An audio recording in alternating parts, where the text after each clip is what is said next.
Hello, class. Today we're going to talk about the broadcast TV comedy flops of the 2013-14 season. Okay? These are the shows that did not make it. Okay? So, we're going to determine flop not by if critics like them or audience like them. It's ratings. Okay? And so, for us to have an idea of this, is that during this time, the average Big Four broadcast series averaged around a 1.9 this year. Right. So if you're doing better than a 1.9 in adults 18 to 49, advertiser targeted demographic, you're good to go. Right? If you're below that, you're probably in some trouble. Now, I'm going to talk about ratings averages, and I'm going to go from highest to lowest on the shows that were canceled.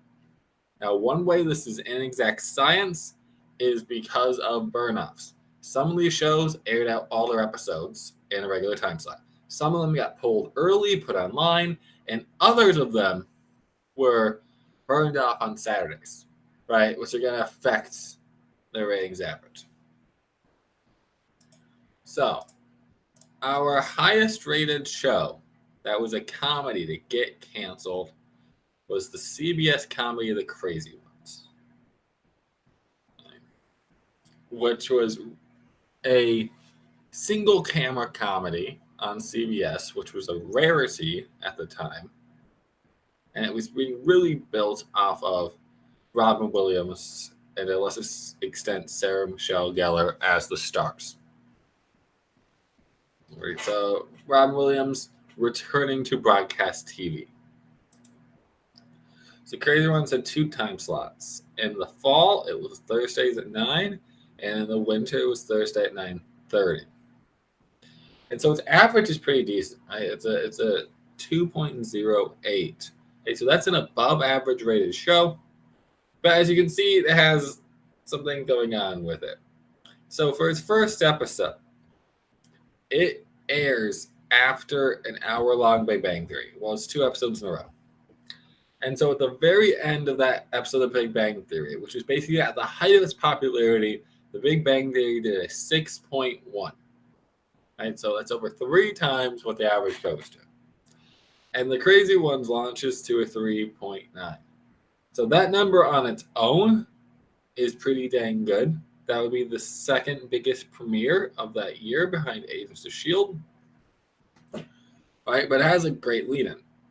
Then the next week it drops to 2.9. Now it has a reason, because its lead-in, The Millers, is only playing in the 3s. But then drops to 2.4 the next week, and the very last episode before they go on break in January, it's down to 1.9. Right, so 3.9, great start, but it gone down to regular rated show. So then CBS flips it. They've been airing 2.5 Men at 9:30, The Crazy Ones at 9. They get flipped, and The Crazy Ones airs out its order, hangs out around a 1.7. So kind of the bubble. And then its last episode, it airs after reruns and drops to 1.3. So CBS cancels it, and it's one of the highest rated cancellations that you're going to see. And there's a couple elements of it. One is they clearly expected more. Okay? Bringing in the big names, they clearly expected more. But, you got to think, it was not a clear-cut cancellation. Right? But not judge it by its worst moment when it aired after reruns. Right? It was definitely on the bubble. And then that summer following this, Robin Williams died. Right? And there's a lot that goes into that. And you can't really blame the cancellation of the show on it. But it certainly didn't help. Right? With how the man was feeling. So that was The Crazy Ones. Then also from CBS, we have We Are Men. Okay, another one of these single camera comedies airing around multicams. And so this time slot is at Monday 8:30. It is between the final season of How I Met Your Mother and Two Broke Girls. And its entire ratings history is told right here. It premiered to a 2, it dropped to a 1 point the next week, and then CBS pulled it. So it ends up with an average of 1.9. So if you just see the average, you're like, oh, why did you canceled? Well, in both those weeks, How I Met Your Mother was around a 3, and so it was dropping significant amounts, and then Two Broke Girls having to rise from it, and it was being a drag on the lineup. So what happens the week after it's pulled is that Two Broke Girls is shifted to 8:30, and it does, I think, like a 2.6. It does significantly better than anything We Are Men had done. And then CBS just never burns these episodes off. So we're left with this as the ratings average. All right, our next one here is from ABC, and it's another one where they clearly bet on the star. Super Fun Night starring Rebel Wilson, right? Who'd been the breakout character in the Pitch Perfect movies. And they have this airing after Modern Family, Wednesday at 9:30. And it had a pretty good launch. It launched to a 3.2. The next week it dropped to a 2.5. Then it dropped to a 2.2. And then it just kept on getting slowly lower. And it was in the high ones until the winter when it started airing after reruns of Modern Family and then against the Olympics. And then its last episode, which was after a rerun against the Olympics, it dropped below a 1 to a 0.9. So it ends up getting canceled. Right? So Modern Family is still pretty consistent during this time as a lead-in, and it just was not a show that connected with people. It wasn't that people didn't give it a chance. It launched really well. It just kept on declining. All right, our next one is Friends with Better Lives on CBS. All right, so this is a show that premiered immediately following the series finale of How I Met Your Mother. Right? And the series finale of How I Met Your Mother hit its highest ratings ever. It did a 5.4. So coming out of that, Friends with Better Lives has a preview rating of a 2.6. So a decent raw number, but given how big How My Mother was, not anything exceptional. Then it aired Mondays 8:30 after Two Broke Girls. And basically it dropped half a point every week. Right? So Two Broke Girls was at a 2.2, Friends with Better Lives was at a 1.5, a 1.7. And then I think they aired one episode of the show after the season ended, and then they pulled it for reruns. So several episodes didn't air. And so, like, even though it has a lower ratings average, it was clearly not as much as the flop as We Are Men, but CBS just wasn't having either of them. Okay, this is back in the game, and this is honestly what I think is probably the least justifiable cancellation of this season. Right? So, baseball themed family comedy. It's airing Wednesdays 8:30 between The Middle and Modern Family. So its ratings average was a 1.75, so that's a bit below normal. Its high was a 2.2 for its premiere. Its low was a 1.4. So, the previous year, The Neighbors had aired in this slot between The Middle and Modern Family, and it had averaged around 75% of its lead-in from The Middle. And then it got renewed, but shipped off to Fridays. This year, back in the game, averaged around 80% of its lead-in from The Middle. It doesn't get a back order. It ends in December, and then it gets canceled in May. Like, it was perfectly solid retention. No big warning signs. Yeah, it was a little bit below average. But you could have set this at some other place. Maybe it could have worked. It probably would have worked with Last Man Standing on Friday. Maybe ABC was learning from their lesson from the neighbors, which totally fell off the face of the earth on Fridays. But I think this is probably the least justifiable cancellation. It did a pretty solid job in its time slot. It got replaced in mid-season by the final seasons of Purgatory, which doesn't do any better. All right. Growing Up Fisher. So what happens with NBC is they try to do a sitcom relaunch after the Olympics. And so they're going to have two sitcoms airing after the Voice results show. One is about a boy, and the other one is Growing Up Fisher. And like the main thing that like set us apart is that the father in this is blind, right? At least the character.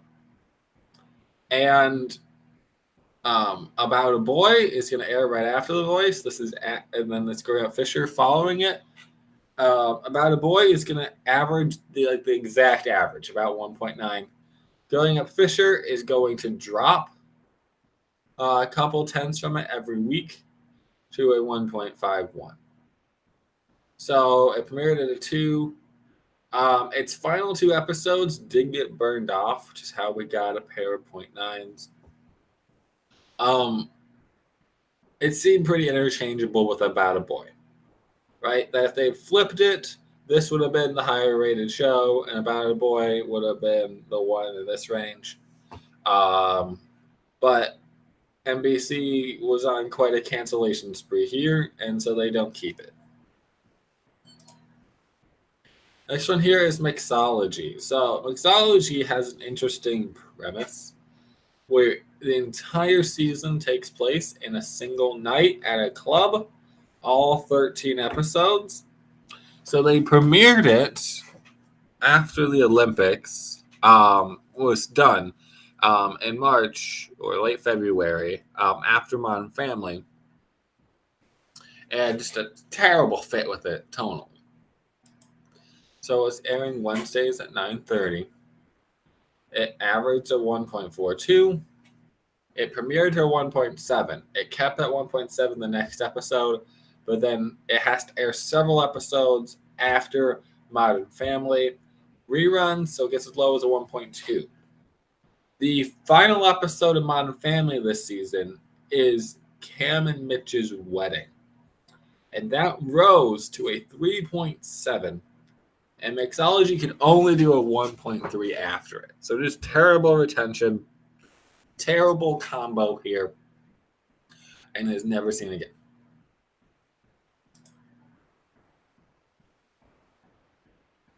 All right, then we have dads. Right, so you have Seth MacFarlane, who's known for his animated empire of Family Guy, American Dad, The Cleveland Show. And he was given a live-action sitcom, multi-camera setup. Now, when they were advertising for dads, this was the first time I had ever seen in an ad where they said, set your DVR.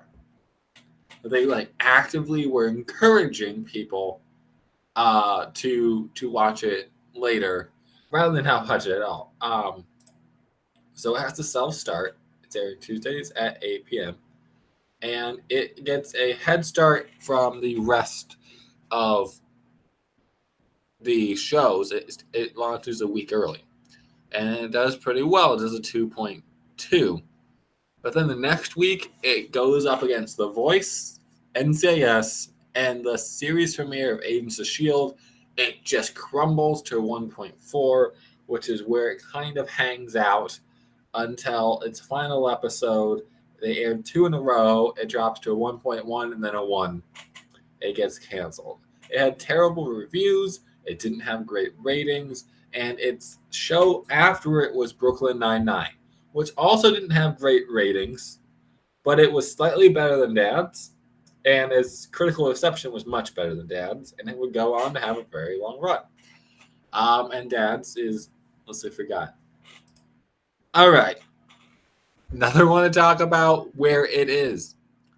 A big bet on a name more than the concept. So we have the Michael J. Fox Show. Right? So Michael J. Fox had been very public about his issues that he had with his condition, right? And so he has a family sitcom built around him, and his character, like him, has Parkinson's. Now, this is perhaps one of the strangest schedulings of this whole time, because NBC clearly wants the Michael J. Fox name to self-start. But its time slot is Thursday at 9:30.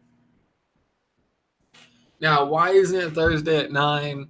I think they were trying to avoid having a Robin Williams versus Michael J. Fox standoff for the shows, which is fair enough.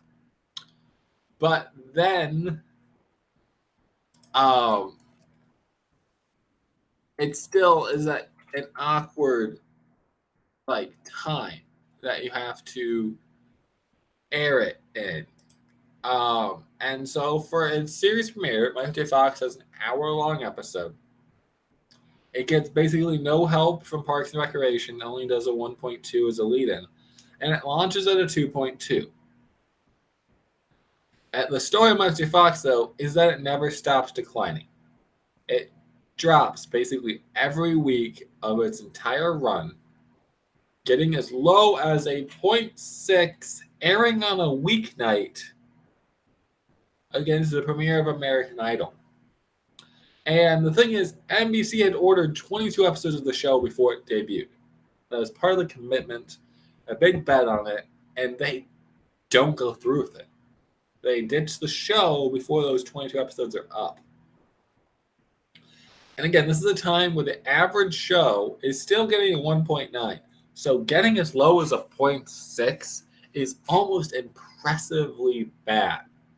All right, so just a complete rejection of the show.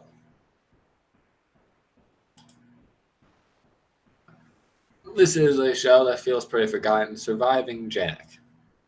All right, so this is something it debuted in April, aired into May, and only had 6 episodes. And the idea going into this was it would air after the results show of American Idol. And American Idol's results show used to be a half hour long, and they would just toss it into the middle of a comedy block. So it would be like that 70s show, American Idol, and the Bernie Mac show. It was a weird thing. As American Idol got so huge, they started doing hour-long results shows. But then they decide they're going to shrink it for the last 6 weeks. And so that sounded okay at the beginning, but American Idol has a terrible season and goes from the 4s all the way to the 1s. So by the time Surviving Jack is there, it's not getting much of a lead-in. American Idol's results shows is in the high 1s. So it debuts at a 1.3, it stays pretty close to that, and gets it low as a 1. And this is a case where that type of retention out of American Idol would have gotten you easily renewed years earlier. But American Idol had dropped so much in such a fast period of time that this is canceled. All right, Trophy Wife on ABC. I have seen many people talk about this as an unjust cancellation. And honestly, I don't really agree with this. This show got so many chances, and it just never stood up to the test. So, time slot isn't necessarily amazing. It's Tuesday at 9:30, and it's airing after the Goldbergs. Right? And the Goldbergs are airing directly after Agents of S.H.I.E.L.D. So the Goldbergs gets renewed. It goes on for a very long run. It just ended. And the Goldbergs this season averages around a 1.7. And Trophy Wife averages around a 1.1. So yeah, at this time, is a 1.7 lead-in the best lead-in? No. But you can't excuse this bad of ratings when you have an okay lead-in from the Goldbergs. So Trophy Wife premieres after the big night of all new ABC shows. So Agents of S.H.I.E.L.D. is a 4.7. The Goldbergs does a 3.1. Trophy Wife does a 2.3. The next week, giant drop from S.H.I.E.L.D. It does a 3.3. The Goldbergs drop to a 2.2. Trophy Wife collapses to a 1.4. And it never recovers from this. Right? And it's just going to get worse. Once we get into the spring, it is consistently below a 1. And it's going to get as low as a 0.7. On that night that it got a 0.7, the Goldbergs had a 1.3. So it lost almost half of its lead-in. Now, there was this big movement that was like, it's just a perfect fit for Modern Family. It should go there. And the thing is, yes, I think it probably would have done better than Mixology after Modern Family. But that's not saying much. Because Mixology was also a flop. Now, this is one of those things where ABC was kind of notorious for having bad names for its sitcoms. And this fits because the show really isn't about a trophy wife in the same way as you might think. All right. Yet another sitcom that is betting entirely on name recognition of Sean Hayes, right? Who is a supporting character in the successful NBC show Will and Grace. All right, so they're doing a very throwback, multi-camera, lots of physical comedy thing for this. And this is airing Thursday at 9 p.m. The Michael J. Fox show is airing after it. So its average was a 1.2. It premiered to a 1.4. Then it drops there to about a 1. There's one episode that airs after The Voice where it bumps up to 1.4, but it's still going to get as low as a 0.7. This does kind of hammer home how bad it got for Michael J. Fox. That the worst Sean Saves the World ever does is a 0.7. Michael J. Fox does worse, it gets to 0.6. And afterwards, Sean Hayes is going to move to the CBS show The Millers. And then after that's canceled, he will be a part of a Will and Grace revival. And so we have to return to his actual main role. All right. Welcome to the family. This is the show that was airing after Parks and Recreation. And Parks and Recreation was not giving it much to work with at 8 o'clock as this aired at 8:30. Parks and Recreation does like a 1.2, 1.3 this whole time. But Welcome to the Family, it debuted to a 1.1. It dropped to a 0.8. It rose to a 0.9. It got pulled. Right? And so they start airing hour-long episodes of Parks and Recreation after this. So because it got pulled so early, it doesn't get to the same depths as Michael J. Fox or Sean Saves the World. But let's just put into perspective how terribly the sitcom block went for NBC this year.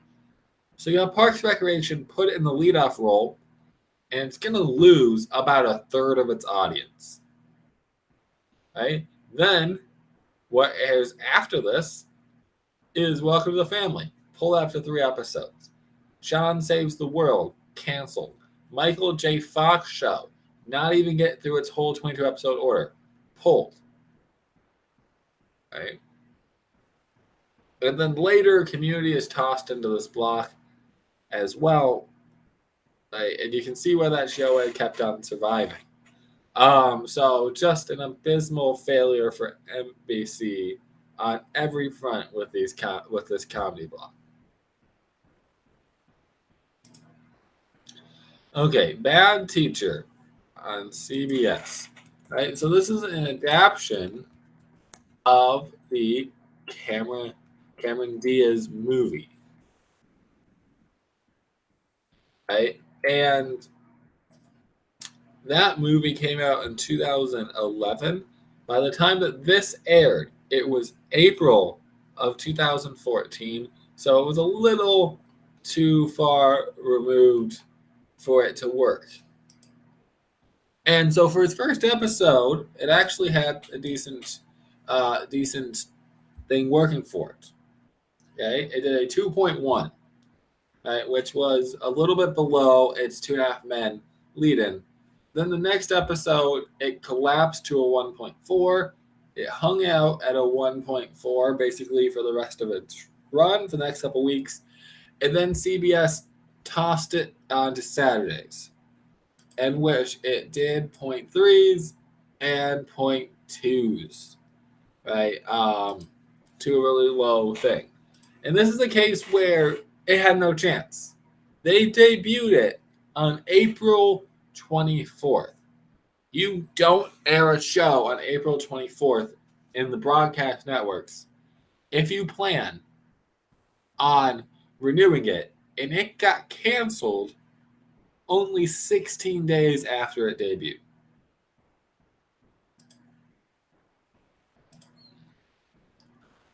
All right, then we have Enlisted, and this is a show that has a little following online, and got some decent reviews, but it was given the worst time slot possible. Okay, originally it was Friday at 9:30 after Raising Hope, which had just collapsed airing on Fridays. So it only debuted to a 0.7. It got down to a 0.6. They do a flip of it, airing it Friday at 9, and it's airing right after Bones, and it rises to a 1, and then to a 0.8, and then Bones gets shifted back to Mondays, so it's airing after lots of random stuff, and it's going to drop all the way down to a 0.4 by the end of this.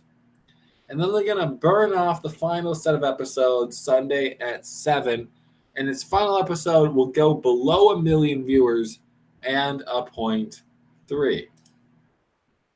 So, yeah, it was a show that wasn't really given a chance, but even for its highest rating, which did a 1, its lead-in was a 1.8. So, it wasn't really rising above things.